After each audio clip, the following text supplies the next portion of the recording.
आपको बताते चलें कि पाकिस्तान के कर्जा जात जिसकी कल भी हमने बात की थी रिकॉर्ड हाई पर पहुंच चुके हैं। ये स्टेट बैंक ऑफ पाकिस्तान का कहना है। हल किसी के पास नहीं है, रिफॉर्म्स हमें लेजी लगते हैं और साथ से बढ़कर ये कि टैक्स टू जीडीपी का रेशो अगर बढ़ाना है तो लग ये रहा है कि जो लोग ऑलरेडी टैक्सेस दे रहे हैं या इनडायरेक्ट टैक्सेस बढ़ाई जा रही है। But on the other hand जो स्ट्रक्चरल चेंजेस की ज़रूरत है, जो वाकई आपको तब्दीली लाने की ज़रूरत है, उस पर काम इस वक्त नहीं किया जा रहा। डोमेस्टिक डेट की अगर बात की जाए तो ये तकरीबन 47,536 बिलियन रुपीस है। फॉरेन डेट की बात की जाए तो 33,722 बिलियन रुपीस है, यानी अरबों में इस वक्त पाकिस्तान का कर्जा है। क्या हल निकाला जाएगा, आइए बात करते हैं सीनियर इकोनॉमिस्ट एंड एनालिस्ट जनाब हारून शरीफ साहब से। अस्सलाम वालेकुम जी। हारून साहब, आम तौर पे कहा जाता है कि जी कोई मसला नहीं है, अगर कर्जा जात ज़्यादा होते हैं डेवलपिंग कंट्रीज़ के और बड़ी यानी कसीर आबादी के ममालिक के, क्या इसको इसी लेंस से देखना चाहिए और this is a unique phenomena and we are heading into more trouble? जी, सबसे पहले तो हमें ये समझना है कि कर्जा जात जो हैं वो एक दुनिया में कुछ 40-42 ममालिक हैं जिनको United Nations debt stressed country कहती है। उसके पहले टॉप के जो 10 ममालिक हैं उसमें पाकिस्तान शामिल है। डेट स्ट्रेस ये होता है कि जिस मुल्क के बजट का 30% से ज्यादा हिस्सा कर्ज की अदायगी में हर साल जाए तो वो डेट स्ट्रेस कहलाता है। हमारा तकरीबन 52% जा रहा है सिर्फ हमारे कर्ज की सर्विसिंग में। तो ये बहुत संजीदा सूरत हाल है और आज से नहीं है, काफी सालों से अब ज्यादा एग्रेवेट हो गई है। कर्ज अच्छी चीज होता है जब आप कर्ज लेके उसको प्रोडक्टिव सेक्टर्स में इन्वेस्ट कर रहे हो ताकि कल को उससे रिटर्न आए। हेल्थ में कर रहे हो, एजुकेशन में कर रहे हो, प्रोडक्टिव इंफ्रास्ट्रक्चर में कर। लेकिन जब आप कर्ज लेके तनख्वाहें दे रहे हो, हुकूमत के खर्चे चला रहे हो, अपने पर्क्स एंड प्रिविलेजेस पे कर रहे हो, तो कर्ज एक बहुत खतरनाक सूरत हाल इख्तियार कर लेता है। हारून साहब, एक मैंने हाल ही में ओपिनियन पीस, एक बड़ा strong opinion piece and it was data driven, तो मैं ज़रूर यहाँ पे आपके गोश गुजार करना चाहूँगी कि सिंध में एजुकेशन सिस्टम की ओवरहॉलिंग के लिए यानी जितनी कर्ज़ों का इस्तेमाल किया गया है उस पर भी लोगों ने सवालिया निशान उठाया है। तनकीद करने वाले ये कहते हैं कि अभी भी एक बड़ी तादाद में वहाँ उस सिस्टम में इनएफिशिएंसीज़ मौजूद हैं। गो स्कूल्स हैं, असातिज़ा हैं जो पेरोल पे मौजूद हैं लेकिन ना वो बच्चों को पढ़ा रहे हैं बल्कि सिर्फ तनख्वाहें ले रहे हैं। ऐसी सूरत हाल में कर्जा लेकर, जैसे आपने कहा कि एजुकेशन सिस्टम की तरफ डाइवर्ट करना, isn't that also a problem?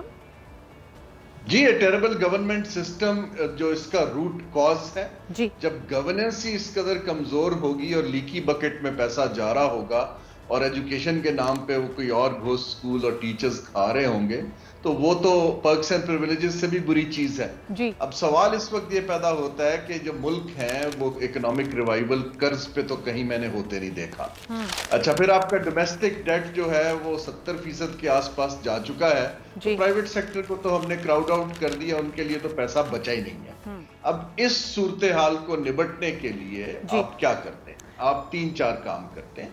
एक तो हुकूमत को, जो हम बार बार कहते हैं, अपने खर्चे कम करती है और बहुत सी चीजें इंफ्रास्ट्रक्चर वगैरह की प्राइवेट सेक्टर को पास ऑन कर देती है कि आप कीजिए, हम टैक्स पेयर के पैसे से नहीं करेंगे। सिमिलरली वो स्टेट ओन्ड एंटरप्राइजेस के लॉसेस को पार्क कर देते हैं साइड पे कि अब से टैक्स का या कर्ज का पैसा नहीं जाए। तो बहुत से मैयर्स हैं जिससे हुकूमत इनको कोई 10-12% नीचे ला सकती है अभी प्रेशर को। लेकिन अल्टीमेट हल क्या है ऐसे मुल्क का जिसका इन्हिसार डॉलर्स के ऊपर बढ़ता जा रहा है क्योंकि हम चीजें कम बनाते हैं, इंपोर्ट ज्यादा करते हैं। बिल्कुल सही। तो हमारा अल्टीमेट हल तो यही है कि हुकूमत को कुछ फैमिली सिल्वर बेचना पड़ेगा, इन्वेस्टमेंट को नंबर 1 प्रायोरिटी बनाना पड़ेगा, स्टार्टिंग विद लोकल इन्वेस्टर। ये जो ऑब्सेशन है कि लोग बाहर से आके हमें ठीक कर देंगे, इस माइंडसेट से निकलना पड़ेगा।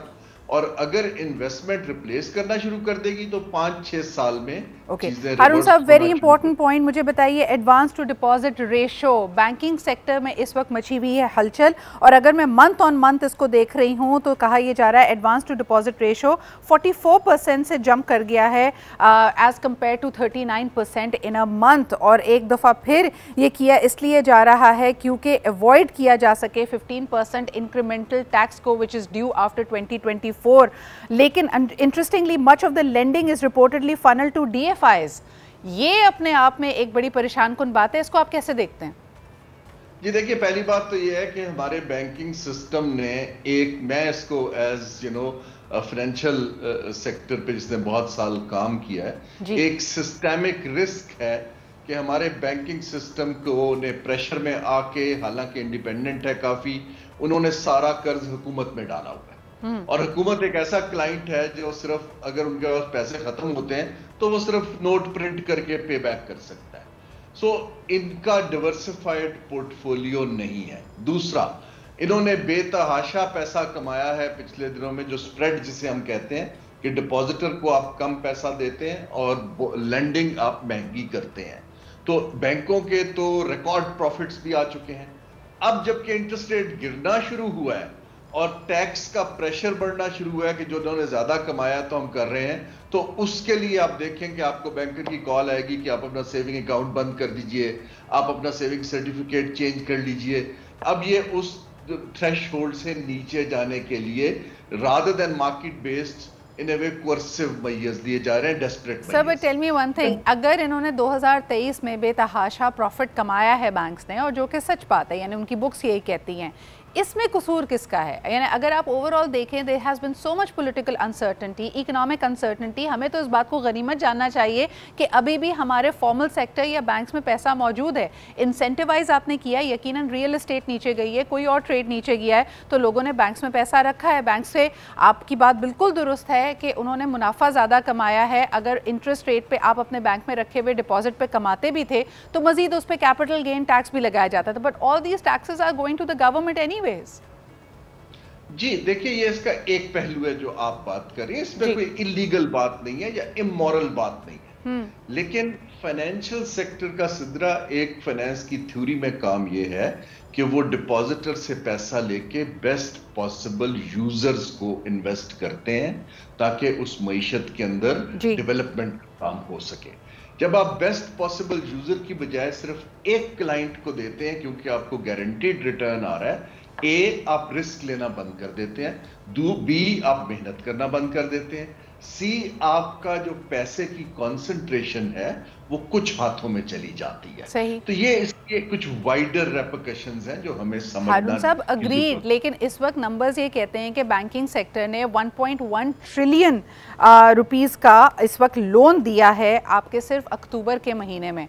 आपको और मुझे तो लोन मिलेगा नहीं, ये लोन किसको मिल रहा है और किसके लिए ये कैपिटल क्रिएट की जा रही है? एक वही बात है, एक आप दोबारा हम पैनिक किसी सिचुएशन में जा रहे हैं। देखिए, ये जो पैसा क्रिएट हो रहा है ये हुकूमत और बिग बॉयज के लिए होता है। एब्सोल्युटली। अनफॉर्चुनेटली बैंकिंग, ये जो हमने जितना फाइनेंशियल इंक्लूजन की बातें सुनी और डोनर भी कहते हैं, इनफैक्ट मैं खुद भी करता रहा हूं, ये सारी चीजें सिर्फ कैश की ट्रांजैक्शंस तक हैं, इनका क्रेडिट से कोई ताल्लुक नहीं है। लेकिन जब तक क्रेडिट एक्सपैंड नहीं होगा लोगों को, तो लोगों की कंजम्पशन और इन्वेस्टमेंट नहीं हो पाएगी। तो ये सिर्फ लिमिटेड हाथों में एसेट्स जाना मुल्क के लिए खतरनाक है और पॉलिसी मेकर और सेंट्रल बैंक को इसको बहुत कॉशियसली, इंडिपेंडेंटली, केयरफुली देखना चाहिए कि कैसे लोग डिपॉजिट छोटा शहर देता है, इन्वेस्ट कहीं और होता है। देखिए, जिसका हक है वहां तक पैसा वापस जाना चाहिए। अरुण साहब, I want to draw your attention to the recent episode of Shark Tank Pakistan, जिसमें शार्क टैंक की हिस्ट्री की सबसे बड़ी उन्होंने कहा कि जी वेंचर कैपिटलिस्ट सामने आया, उसने अरब आई थिंक 1.1 बिलियन रुपीस की इन्वेस्टमेंट है, मांगे उन्होंने 300 करोड़ थे और उनको इतना बड़ा एक फंड मिल गया है। अगेन वही वाली बात है, एक्सेस यानी चंद लोगों की रसाई है, चंद लोगों के बीच में घूमेगा। This is further going to strengthen the elite, और जो आपका लोएस्ट तबका है, the fortune at the bottom of the pyramid is absolutely unexplored. वहाँ तो फ्रस्ट्रेशन बढ़ती चली जाएगी। जी, बॉटम ऑफ द पिरामिड के अलावा middle of the pyramid. Yes, इस वक्त जो है आप तो अकाउंट नहीं खोल सकते बैंक के अंदर, इतना मुश्किल कर दिया गया है जी। सो ये मैं आपको बात, ये जो हमारा एक तरफ डेमोग्राफी है, 70% यंग लोग हैं जो इकोनॉमिक अपॉर्चुनिटीज ढूंढ रहे हैं, इकोनॉमिक सिस्टम उनको एकोमोडेट नहीं कर पा रहा है, एंटरप्रेन्योरशिप की ना स्किल सेट है, ना उसके लिए रिस्क कैपिटल अवेलेबल है। कमर्शियल बैंक दुनिया में, हमारा कमर्शियल बैंकिंग डोमिनेटेड सेक्टर है।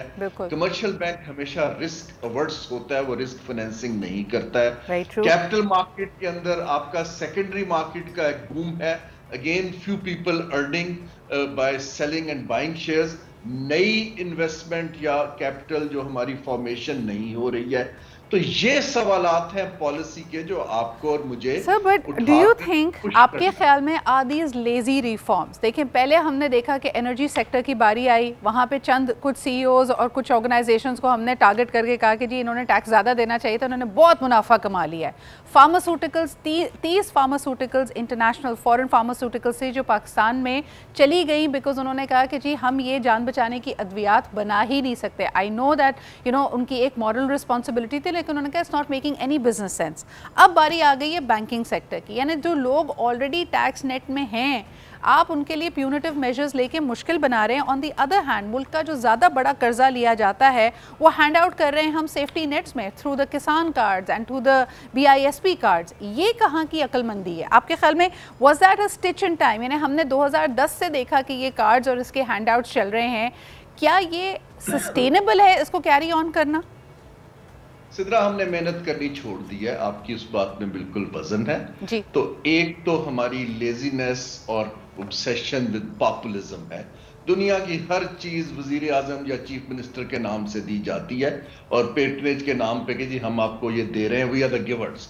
गिवर तो वो हो जिसकी जेब में पैसा हो, जो पैसा जो है वो रिप्रेसिव मैयर से इकट्ठे करके बांट रहा हो, तो दैट इज क्रिमिनल। दूसरी चीजें दो और हैं, इनकॉम्पिटेंस और एरोगेंस का जो कॉम्बिनेशन है और cost of denial to reality, वो हमें बहुत डियरली कॉस्ट कर रही है। बिल्कुल सही। इस वक्त जो हम काम कर रहे हैं, आपको हर चीज में the way IPPs have been handled, जिस तरह आप रिप्रेस कर रहे हैं एक तबके को, ये इसके अंदर इनकॉम्पिटेंस का और डेटा या रिसर्च पे इन्हिसार ना करने का एक बहुत बड़ा, मैं आपको छोटी सी मिसाल देता हूं। जब मैं ECC का मेंबर था तो मेरे पास कोई प्रपोजल आती थी कि इतने अरब डॉलर की सब्सिडी इस तबके को दे दी जाए या इसको, मैं उनसे कहता था कि आपने इसके ऊपर कोई तो रिसर्च की होगी कि क्यों दे दी जाए।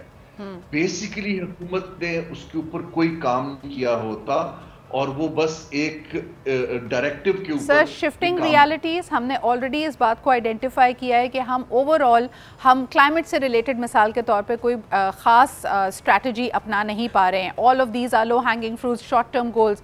हर दफ़ा जब एक क्लाइमेटिक क्राइसिस आता है, कोई नेचुरल कैलामिटी आती है, वो एक बहुत बड़ा बोझ बनकर हमारी इकॉनमी पे आता है। दूसरा, मैंने आज सर प्रोग्राम की शुरुआत की थी जहाँ गवर्नमेंट ने तहिया किया है कि बेगर्स माफिया के ऊपर वो बड़ा क्रैकडाउन कर रहे हैं, 4300 लोगों की लिस्ट बनाई है। लेकिन दरअसल ये लिस्ट अगर बनाई जाए तो ये बहुत लंबी है, बिकॉज जैसे आपने कहा कि सब्सिडीज जिनको हम जस्टिफाई नहीं कर सकते, जिसकी कभी हम अकाउंटेबिलिटी नहीं लेते, these are all handouts. तो आपके मुल्क के एलीट तबके से लेके आपके ग्रास रूट लेवल तक आपने लोगों को अनफॉर्चुनेटली, सख्त बात लगेगी, भिखारी बना दिया है। We are only looking for handouts. Haroon साहब, डू यू एग्री? जी 100%। पहले तो आप बड़े फकीरों को पकड़िए जो टैक्स पेयर का पैसा खा रहे हैं। जी बिल्कुल। आप वो टैप बंद कीजिए। इसके अलावा इंसेंटिव क्रिएट करें कि मेहनत का फायदा है। जब मेरिट और मेहनत का फायदा नहीं होगा तो लोग हैंडआउट से पैसा कमाएंगे, चोरी से पैसा कमाएंगे, शॉर्टकट्स ढूंढेंगे। देखिए ना, इस वक्त जैसे ब्यूरोक्रेसी के अंदर कॉम्पिटेंस का कोई इंसेंटिव नहीं है। आप काम करें तब भी उतनी तरक्की होती है, ना करें तब भी होती है, अकाउंटेबिलिटी जीरो है। बहुत बहुत शुक्रिया हारून साहब, you are absolutely spot on. छोटा फ़कीर तो बेचारा अगर बेगर्स माफिया का हिस्सा है, शायद वो मुल्क से बाहर नहीं जा सकता, लेकिन बड़े लोग जिनको हैंड आउट्स मिलें, बकौल हारून साहब के जो बड़े फ़कीर हैं, सब्सिडीज़ लेंगे, पैसा बटोरेंगे और वो फर्स्ट क्लास में बैठकर मुल्क के किसी भी दूसरे मुल्क में जा सकते हैं। ये हमारा अलमिया है, this is the dichotomy we need to be addressing. बहुत शुक्रिया हारून साहब, हमारे साथ मौजूद थे। सख्त बातें भी हुई, but this is a reality check Pakistan needs right now.